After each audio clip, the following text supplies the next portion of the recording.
হস্তান্তরের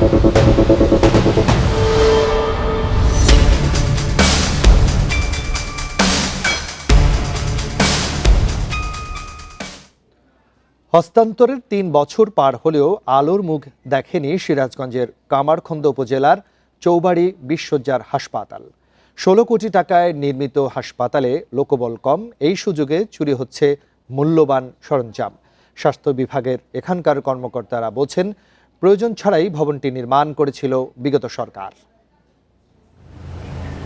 কামারখন্দ, বেলকুচি ও উল্লাপাড়া ৩ উপজেলার মানুষের স্বাস্থ্যসেবার স্বপ্ন নিয়ে ২০১৮ সালে শুরু হয় চৌবাড়ি ২০ শয্যার হাসপাতালের নির্মাণ কাজ।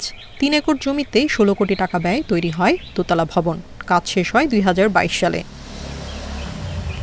মূল ভবন ছাড়াও এখানে রয়েছে চিকিৎসকদের আবাসিক ভবন আর কর্মচারীদের থাকার জায়গা, অথচ কেউই নেই এখানে।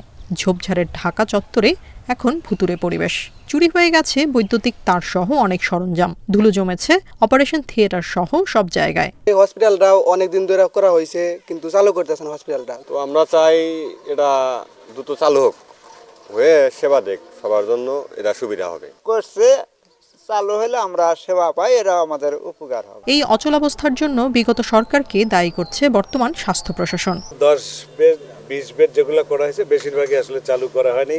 এটা কি কারণে করা হয়েছে আমরাও জানি না, যেহেতু উপজেলা হেলথ কমপ্লেক্সকেই পর্যাপ্ত ডাক্তার দিতে পারছি না, সেক্ষেত্রে 20 বেডে 10 বেডে আমরা আসলে এই মুহূর্তে ডাক্তার দিতে পারবো বলে মনে হয় না।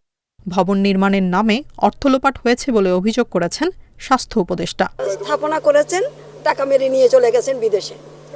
এখন এটার জন্য যে ডাক্তার লাগে, নার্স লাগে, টেকনোলজিস্ট লাগে, অর্থাৎ যা যা লাগে সেটার কথা ওনারা ভাবেন না, কারণ ওগুলো তো পয়সা ওভাবে পাবে না।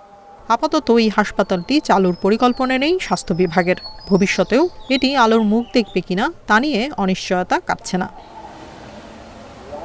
Independent news.